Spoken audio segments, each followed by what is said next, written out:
Ini bukan cakra, ini tekanan kehendak, bayangin. Di tengah Perang Dunia Ninja keempat tiba-tiba muncul sosok asing. Dia nggak punya cakra sama sekali, tapi kehadirannya aja udah bikin para ninja, bahkan yang sekelas KJ, berlutut gemetaran. Sosok inilah yang kita sebut Raja Haki, seorang master kehendak dari dunia One Piece yang nyasar ke dunia Naruto. Gimana jadinya kalau dua dunia dengan sistem kekuatan yang beda banget ini bertemu? Ini bukan soal siapa yang lebih kuat, tapi soal benturan filosofi yang seru banget. Buat kita bahas, mari kita mulai dengan reaksi pertama, para ninja. Sensor sekelas Karin atau Tobirama pasti bakal bingung total. Mereka terbiasa mendeteksi kehidupan lewat cakra, tapi orang ini kosong.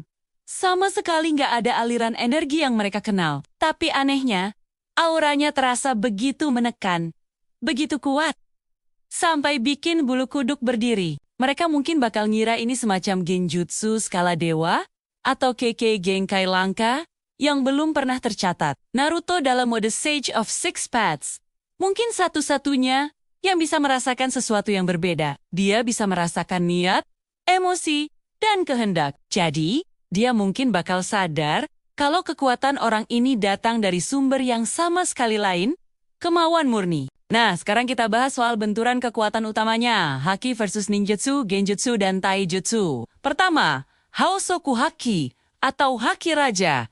Ini dia senjata paling bikin kaget. Bayangin aja, Raja Haki ini cukup dengan menatap tajam dan ribuan Zetsu putih atau bahkan ninja level Chunin di sekitarnya langsung pingsan massal. Tanpa segel tangan, tanpa cakra, cuma dengan tatapan.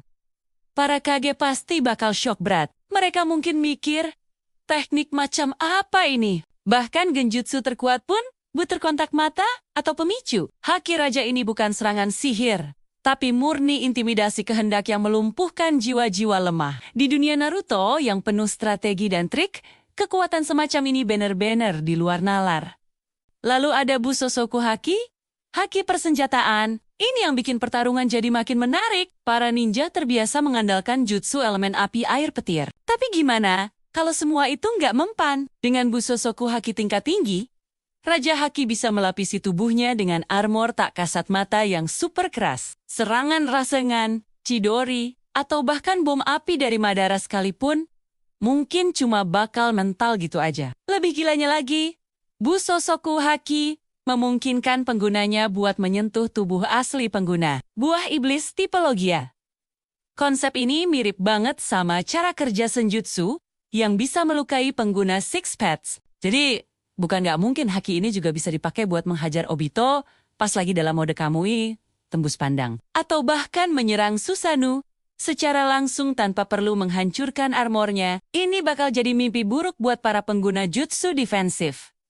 Selanjutnya, Kenbunshoku Haki atau haki observasi. Ini setara dengan kemampuan sensorik tingkat dewa. Pengguna haki ini bisa merasakan kehadiran, niat, bahkan memprediksi gerakan lawan beberapa detik ke depan. Mirip kayak Sharingan, tapi tanpa perlu kontak mata. Bayangin pertarungan melawan Raikage keempat yang super cepat. Dengan Sharingan, kamu bisa melihat gerakannya. Tapi dengan Kenbunshoku Haki tingkat lanjut, kamu bahkan bisa melihat masa depan singkat untuk tahu persis kemana Raikage akan menyerang selanjutnya. Ini bakal bikin pertarungan taijutsu jadi level yang benar-benar berbeda. Bahkan Might Guy dengan gerbang ke-8-nya pun mungkin bakal kesulitan mendaratkan pukulan telak karena setiap serangannya udah diprediksi bahkan sebelum dia bergerak. Gabungkan ini dengan kemampuan merasakan niat jahat dan genjutsu berbasis ilusi pun jadi nggak berguna. Gimana mau menjebak seseorang dalam ilusi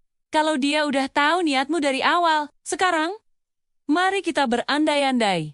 Gimana interaksi Raja Haki ini dengan karakter-karakter utama di dunia Naruto? Kalau dia ketemu Madara Uchiha, wah, ini bakal jadi pertemuan dua ego raksasa. Madara, dengan kekuatan Rinnegan dan arogansinya, mungkin bakal meremehkan orang tanpa cakra ini. Tapi begitu dia merasakan tekanan Haosoku Haki yang setara atau bahkan lebih kuat dari miliknya, dia pasti bakal mengakui sosok ini sebagai lawan yang sepadan. Pertarungan mereka bukan cuma adu jutsu dan haki, tapi adu idealisme tentang cara mencapai perdamaian. Madara dengan Tsukuyomi tak terbatasnya, dan Raja Haki yang mungkin percaya pada kebebasan dan kehendak individu. Kalau ketemu Naruto, ceritanya bakal beda lagi. Naruto, dengan kemampuannya merasakan niat baik dan buruk, nggak akan langsung menganggap Raja Haki sebagai musuh. Dia justru bakal penasaran. Kekuatanmu, aku bisa merasakannya. Bukan cakra, tapi hangat. Siapa kamu sebenarnya? Mungkin bakal terjadi dialog yang dalam di antara mereka. Naruto, yang kekuatannya juga lahir dari tekad kuat untuk melindungi teman-temannya, bakal menemukan kesamaan filosofi dengan Haki. Bisa jadi, Naruto adalah salah satu dari sedikit orang di dunia shinobi yang punya potensi buat mempelajari konsep Haki. Karena pondasi kekuatannya sama. Kemauan yang tak tergoyahkan. Yang paling menarik adalah bagaimana kehadiran Raja Haki ini mengubah cara pandang dunia shinobi tentang kekuatan. Selama ini, mereka terpaku pada garis keturunan, jumlah cakra, dan jutsu warisan. Tapi Raja Haki datang membawa pesan baru.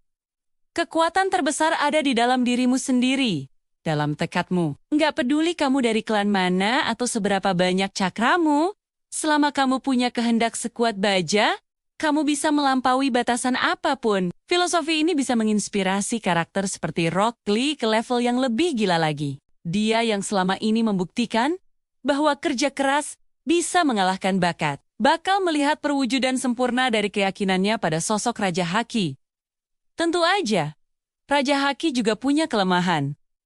Dia tetap manusia biasa. Dia nggak bisa menciptakan klon, nggak bisa menyembuhkan diri secepat Naruto, dan nggak bisa teleportasi. Serangan-serangan berskala masif, seperti Bijuk Udama atau Chibaku Tensai, tetap jadi ancaman serius. Pertarungan ini nggak akan dimenangkan dengan mudah oleh satu pihak. Ini adalah pertarungan antara kekuatan destruktif masif melawan kekuatan individu yang terfokus dan absolut. Dunia Naruto punya daya hancur yang luar biasa, sementara Raja Haki punya kemampuan untuk meniadakan hampir semua jenis serangan dan pertahanan individual. Jadi, kesimpulannya, jika Raja Haki masuk ke dunia Naruto, dia nggak cuma akan menyebabkan kekacauan di medan perang, tapi juga revolusi filosofis. Dia akan memaksa para ninja untuk mempertanyakan kembali definisi kekuatan yang mereka kenal selama ini. Pertemuan ini menunjukkan bahwa di dunia fiksi yang berbeda sekalipun, benang merah yang menghubungkan para pahlawan terkuat